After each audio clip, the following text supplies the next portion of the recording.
Inside out. Right, kale nkwaniza nate ku SML News yugi ku mukutu gwaffe nga bulijjo olyotendo najjo sinzo okutulaba webalo kutugoberera bintu bingi ebibadde mu ggwanga lyaffe bikyatambula nga bulijjo ate twewaayo kubibatuusaako nga tukozesa abakugwa ababimanyi ababibamenyeramu n'enkyalero nze Simon Muyanga Lutaaya olwaleero ndine Proscovia Salaamu Musumba okwanjula Salaamu Musumba ennaku zino kuzibu ddala because you must be very careful. Nyanjula Salaamu Musumba still vice chairperson wa FDC. If FDC the common slangs now FDC Katonga, FDC Najanankumbi. But also there is Salaamu Musumba who has talked of dissolving a party. There is also Salaamu Musumba who has been named among promoters of a new political party. So what is the right title of Salaamu Musumba today? Well, thank you. Salaamu Musumba is Salaamu Musumba, the one you've known all the years and the one who you are privileged to host today. I am the same Salaamu Musumba who you know, operating in changing circumstances and very traumatizing situations, political situations, but also very happy to be in control of our destiny. You make a very good statement. Yes. Operating in changing circumstances, yes. But never changing or also changing with those circumstances. Adapting to the new circumstances. Adapting to the prevailing political situation, political threats and political vulnerabilities which we face. And so I find myself in the right place at the right time. Salaamu Musumba. Yes. What is your current political party? Sorry. Right now, I am a Forum for Democratic Change founder member and a vice chair and a very trustworthy political actor. Do you know I am disappointed? Yes. I'm equally disappointed. I thought you were too intelligent, yeah, and too strong, yes, that you cannot be driven out of Najanankumbi. You see, because you see, what has befallen us is what we anticipated to cure long ago. Our biggest tragedy is that the people we entrusted with the party are the very people that have betrayed the party and betrayed the cause of the people of Uganda. It's that betrayal that is so difficult to deal with. But looking back in history, looking back also in the biblical times, is that you understand you can't be betrayed by a person who's far away. We, for years, struggled with the enemy from outside. And we did not prepare sufficiently for the enemy within.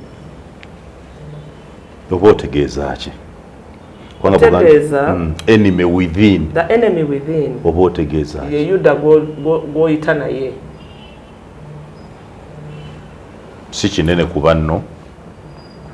Nchikendezeza nako.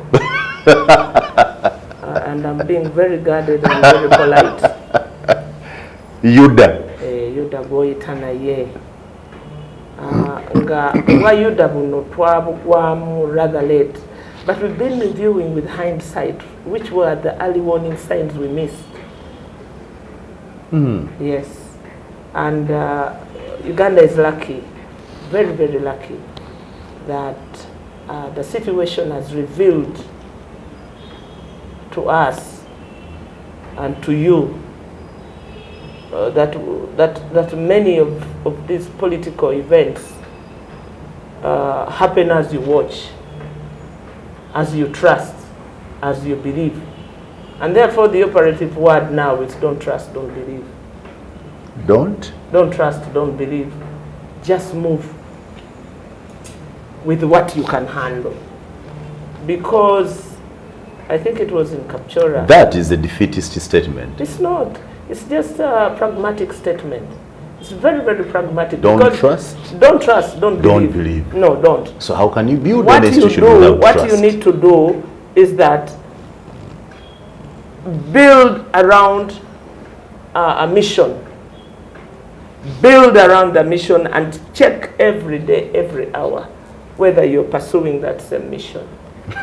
Salaamu, tuli mu luzungu lw'oyogera naye ekituufu kiri nti mu Luganda abayaaye baakufulumya najja nankumbi. Imagine. Abayaaye bajja kuba bayaaye for all seasons. Omuyaaye takyuka. Omuyaaye aba muyaaye ngera bw'okidescribinga. Omuyaaye takwewuunyisa kuba akola bya kiyaaye. It is to be surprised that me, who is not a muyaaye, nkola ebyekiyaaye. That would be the thing that bothers you.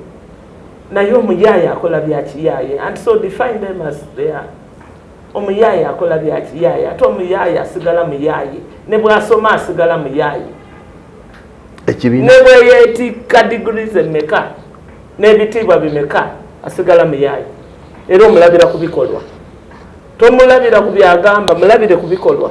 Kuba ajja kugamba nti ekyo saakikoze ng'omulaga evidence nti wakikoze bwe kiti bwe kikola bwe kifaanana era kyegaane.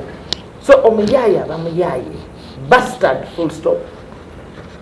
So kyalina omutima ogudde najja nankumbi oba wamusiibula? Najja nankumbi kitebe ffe twakyekolera. Mwakyegulira. Tebakitugambira bugabizi, twakyekolera. Whatever we have in FDC, we built it with our own hands and our brains. Mwe balandiroodi baakyo. Of course. Naye abapangisa tebabakkiriza kulinnyayo. Kyekituufu, and that is the tragedy of Uganda's political history. A tragedy that I don't believe my colleagues could risk to write their names in indelible ink for posterity. That I can't believe. Really? That somebody can be stupid enough to write themselves in indelible ink into a tragedy of failing democracy, of failing the pillars of democracy. I just don't believe it. Until you drop one away, Menera, Olutikunda. Ngense kulingirira oli mufere 311 ayenga totya bana Katonda nga bw'amaanyi okutwoleka ekyagaawo nga buli neyasoma ino n'akuguka aba mufere ayo okukikola Salaamu emyaka nga Kamala egibise. But we have eternity. Uganda terikuwaawo. Uganda terikuwaawo. Binoleka bibe ebyokusomera teaching aids. Era nze ndikuwandiika akatabo okukobera abannayuganda what to guard against in setting up political organizations, in working with people, in dealing with humankind and dealing with opportunism. A little into self-reflection. Self. Tunule muffe. Salaamu MUSUMBA ne Muyanga abali mu FDC. Yes. Where did we go wrong? This is where we went wrong. We trusted. We trusted, and all the early warning signs we missed because of trust. Twaliwo ne signs ezitulabula. Eziziri. Era nze gye nasemba okubalaga. Kuba twatula meeting on 16th June 2023. Nga tuli mu NEC. Nga tusalawo what to do. 3 things. 1, tuyimiriza okulonda internal elections because they were badly managed. Timetable was not clear.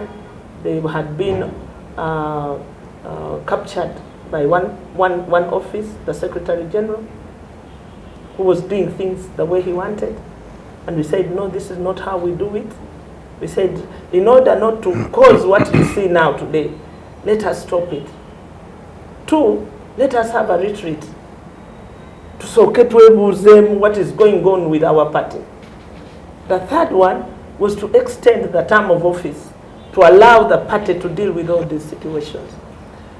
Eyali akubiriza olukiiko that day was the party president then, engineer Patrick Amulia to boy bw'owulira erina engineer oti kati engineer ki engineering the death of a pill of democracy. Ebyo byonna ebitaito biringangamu bazimba abamena engineer mumeniye n'abamuta engineer yani engineer disaster. So bwe yabona nga tukoze ki nga tukaye mu meeting eyo that day nga balese bakifeesi. So twasoma twabuuza nti bana abantu betubona ku CMI baidye batya gano abaana betuyidinga the operatives of the CMI chieftains of military intelligence balikola ki mu compound yaife. You're doing military intelligence on you. So it was the first indicator, and they'd been there ngabali was nosing themselves in two things. But they say, I mean, it was an ugly state. So we asked, what is happening here?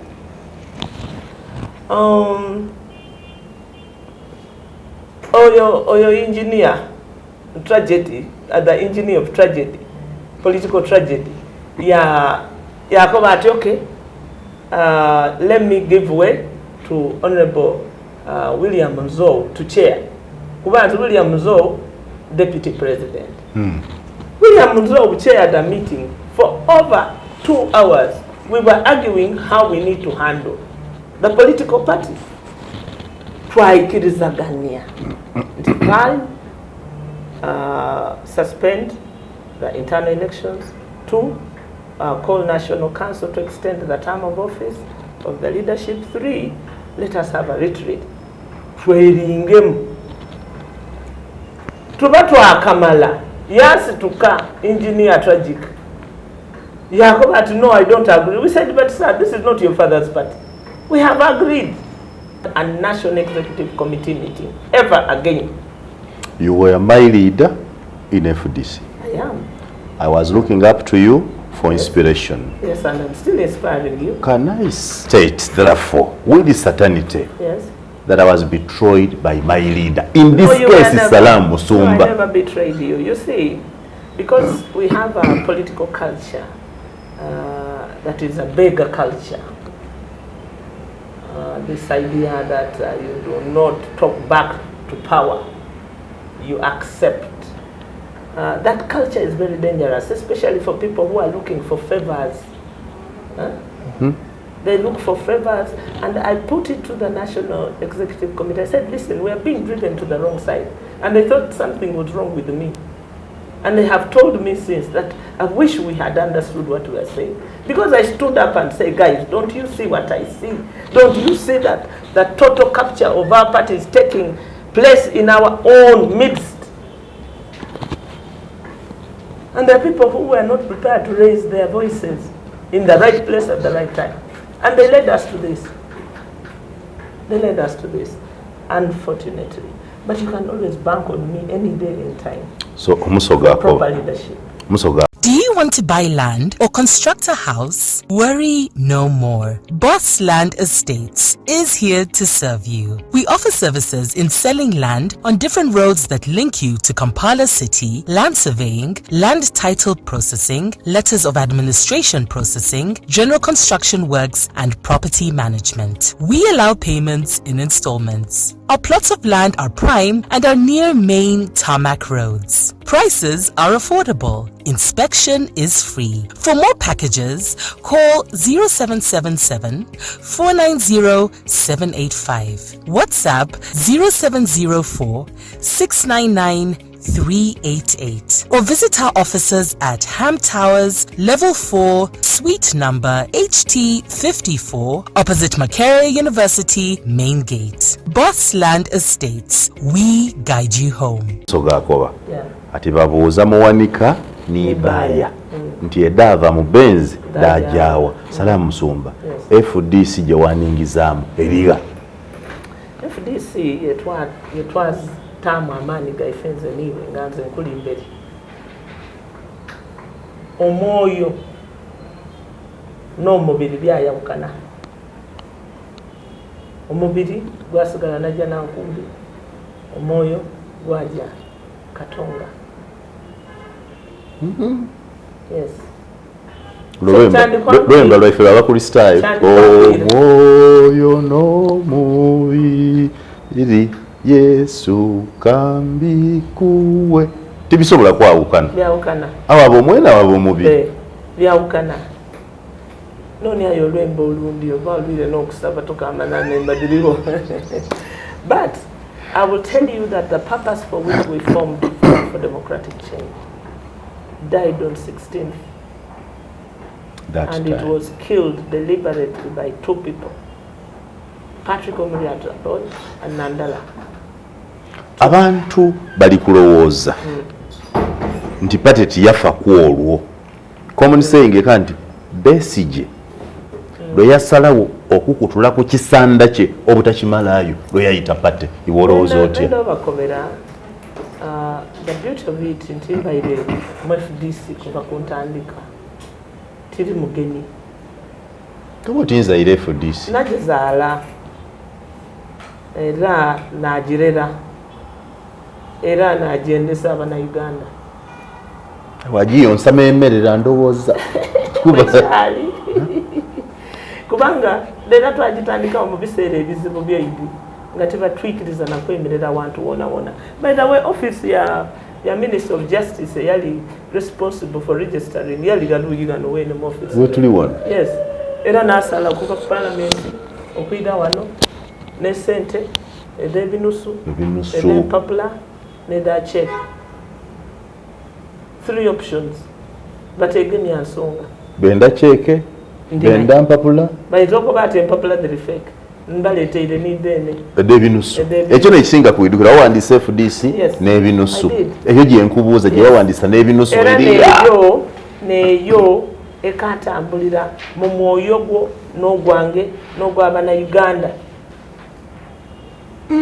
True. Era nguli tibakayenda ekiruubirirwa kye twatandikira nguli tondese. But I'll tell you, Ugandans are desperate for liberation. They are more desperate for transition. They are more desperate for a better life. Omuganda yandibadde aga nti wayoza n'oyanika mu ttaka. Nedda. Since enkola ekyo. I am too different from that kind of work. Nti era ffe twasa okukuba enduulu nti omutujju ayingidde mu kibiina. Kuba twamala emyaka 2 tugulungutana tukole tutya, what do we do? Tusiba bisumulukuka tugamba nti what do we do? Naye nga abafere they are getting more emboldened because their assignment was to not for them to go away and leave the party like you've seen other people go away, but to kill it. That's the assignment. To kill it. And you start by killing its leaders. Atenga bo balowooza nti go ate ekintu. In fact ingini yagoyogeddeko yaga nti gwe osiiba ne Museveni ku nnyonyi bakulaba mu State House nga munyumya oba otya mu kibiina ekivuganya omuntu gwe musiiba naye ne mulinnya n'ennyonyi. And it's right, we have seen you on a plane. Because you went to Vatican. Your ignorance drives you to stupidity. When I was selected to be on a delegation to go and have audience with the Pope, it was clearly understood that I was fitting. I was a chairman of a district. And the president then wanted to have a wide representation. In the president, talking about Museveni in this case. Yes. How can Museveni sit and think about you? What is so special about you? Because I was the only Forum for Democratic person, chairman of a district, who had worked so well. And he needed an FDC person? He needed a citizen, a Catholic, in that office of a district chairperson to give voice to the district and visibility to districts as an authority. How do you convince anyone that has side? I don't need you any couldn't, convincing. you did not discuss politics. Listen, I don't need any convincing anybody. I don't. So was it because a good gesture to see you inside of Museveni? And what was wrong with that? Because you see, the biggest danger you suffer is that you have not studied in depth what a district does. Because a district, unlike parliament, you take an oath of allegiance to the president, not to the constitution. You really? Yes. And you see, because people so you think took an oath I did. Of allegiance to Museveni? Yes, I did. I did. Did you know what you are doing? No, I didn't. Because I knew that the oaths were standard. I didn't cross-check. And so I found myself having to take oath, and I don't take oaths jokingly. I don't take oath swearing to Almighty God that I'll do my work as a joke. I don't. That you bear true allegiance to the President of the Republic of Uganda. Yes. And so I decided that, listen, now that I'm in this position, let me serve my tenure, which was 3 years. And people forget that I was actually there through a by-election. 3 years.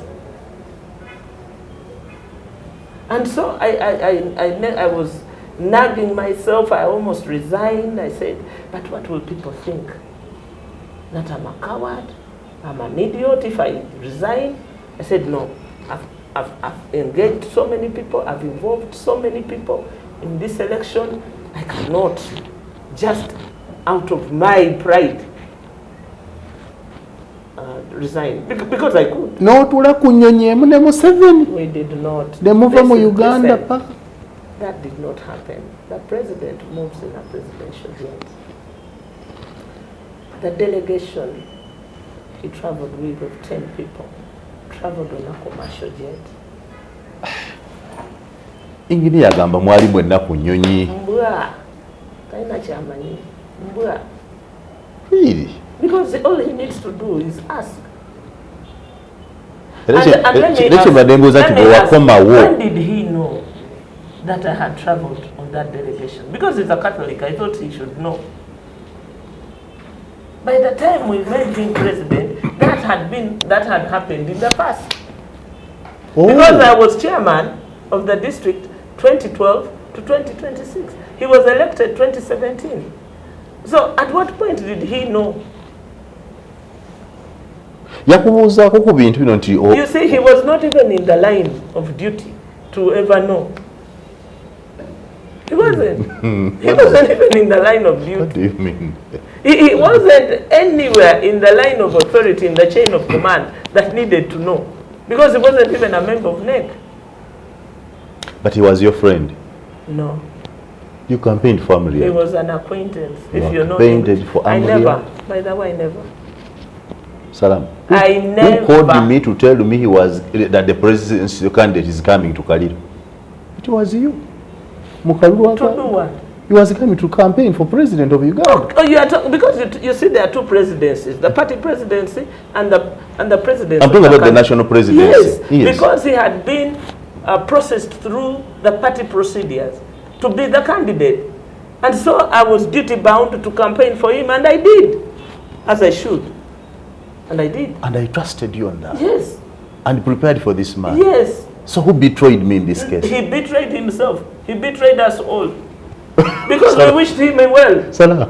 And we believed that, having been a member of parliament for 15 years, that he had something to add. It was a false belief. He has held something. Which one? First he has held the party. The party still lives. Amriat has held the party. There's no party the party there. Still lives in Najanangudi. Where? The assets you see, there's an address which he can't sell. If he could sell it, he would have sold it in the open market. But because he can't, that's why you still have it existing there. But it's like a mortuary. Walk there today. Tutandika tutya bupya Salaamu. Because nti weetika ebinusu kati atozeeyo mu electoral commission. God has given us the opportunity to start again. Kitutwalidde emyaka 2 okuzimba kino. Kigenda tutwalira emeka ate okuzimba ekira. It doesn't need much. You see, you're talking about different times. 20 years ago, there was no multi-party politics in this country. There was none. There was none. We agitated for it and got it. And when we got it, it's like a cesarean section. Multi-party was rebirth section. And so the pangs of that birth have led to a traumatic demise. Why has this party failed to outgrow Besigyeism? It is not the party. But Salaamu MUSUMBA believes that if Besigye is not present, then there is no party. No, that's not true. You see, your narrative is badly wrong. That's why you are in Katonga. You see, we set up Katonga. Did you FDC buy Katonga? Listen, we set up Katonga from Najanakundi. It was a resolution of the National Executive Committee. And the Katonga landlord is a co-founder member of FDC, Chairman Chapaka Ruhanga of the National Democratic Forum. Yes. Which was part of the Troika that formed FDC. You also don't know that? I know that. So why are you asking if you know? Because you see, it is for you to clarify. We did not go to Uganda House. We went to Katonga because one of the co-founders of Forum for Democratic Change owns that property and was sharing it. Assalamu alaikum wa rahmatullahi wa barakatuh. Amanya neddobozi Aji Abudu omusomi w'edduwa. Nkola ku nsonga ez'enjawulo, emirimu nga gikutataganyeko, ebyenfuna byo nga bidobonkanye, ne oba oli bweru wa ggwanga emirimu gyakucankalanako. Jangu kusomere ku dduwa okuva edda nedda edduwa zaabaawo, edduwa zisomibwa, omuntu n'oterezebwa mu mbeera yonna ebadde ekwesibyeko ekusibyeko akanyaaga. Nina ekyoto kye nsobola okukumira wadde oli bweru wa ggwanga nga toli kumpi wano n'ofuna omukisa ogwo naawe n'osomerwako ku dduwa nga nkuteddeko n'akabaani. Allah ajja kukusaasira, ajja kukwanukula. Kuba ku nnamba yange y'essimu 075 2 44 7 ne ku WhatsApp kwendi mpereza obubaka sobole okuyamba. Assalamu alaikum wa rahmatullahi wa barakatuh. We did not go to Uganda House. We went to Katonga because one of the co-founders of Forum for Democratic Change owns that property and was sharing it with us.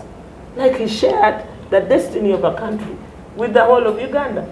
Because Forum for Democratic Change was formed by Reform Agenda, Parliamentary Advocacy Forum, and National Democratic Forum. 3 entities. I am glad that we will be telling the story of what FDC is and was. Kati antu byawula bimwogere baga nti ndowooza eryo ddalu nti FDC tugenda gisaabulula dissolution. Ngamuga nti tekisoboka. Mwamanyira nnyo Katonda. This is also the biggest problem of this country. Is dissolution part of the constitution of FDC? Tell me. It is. It is? Yes. By who? Who dissolves? The National Delegates Conference. Which you can no longer convene. We convened, we just convened one. Because that Delegates Conference, you see, we spread the risk of the party between 2 offices, the office of the chair and the office of the president. Because we were guarding ourselves against what befell BP and what befell UPC. And so the supreme organ of the party is National Delegates Conference. That organ is chaired by only one office of the chair, and by one person, the chairman. Even me, the vice chair, cannot chair it unless I've been designated to do so. Okimanyi nga Salaamu oyogera oluzungu kati oluzungu olwo lwewassa ekintu obadde oyo luzungu obusaadasaada obw'omusuuti procrastinating as knowing when they don't. Listen, this constitution tigikyusangako no constitution of FDC. Pera nosoma wana. constitution ya FDC yeyo bangambye okusoma page 52 article 36 egamba bweti the National Delegates Conference omutwe dissolution okusaabulula the National Delegates Conference or the Special Conference may dissolve the party by 2/3 majority of all delegates of the National Delegates Conference and transfer the assets and the abilities of the party. Number 2, there must be a notice of at least 6 months. Where was this one? You told me to read, okay. There must be a resolution from 2/3 of the district conferences. The resolution must be supported by at least 80% of the attendance of the delegates conference. Has this been done or you intend to do? The notice has been issued. Is it a valid notice? Why not? Read, that is the law. Now, they are talking about a resolution of the National Delegates Conference. Yes. Which National Delegates Conference is a disputed organ today. It can't part be of it in disputed. Najanankumbi, part I'll of tell it. you, that is where the crux of the matter is. If Najanankumbi believes that they held the right delegates conference, who chaired it? Jack Sabit. No, he was not elected. The delegates conference that supposedly elected Jack Sabit, who chaired it? It was not Ambassador Birigwa, who is the chairman. You see, political thuggery leads you into all sorts of things. Jack Sabit at his age, to be still a catalyst of thuggery, is a disaster for this nation. He has always been. A thug. The inside out, Salaamu MUSUMBA Proscovia, Vice Chairperson wa FDC eyekatonga. Aganti bamaze ate ebintu bizibuwalira bannayuganda oba luzungu. Ekibazibuwalira ki? Ebintu anyway. Oba amateeka 10 g'abalema 10 bukumi gati g'abalema g'onootegeera ne bwe baagayiza mu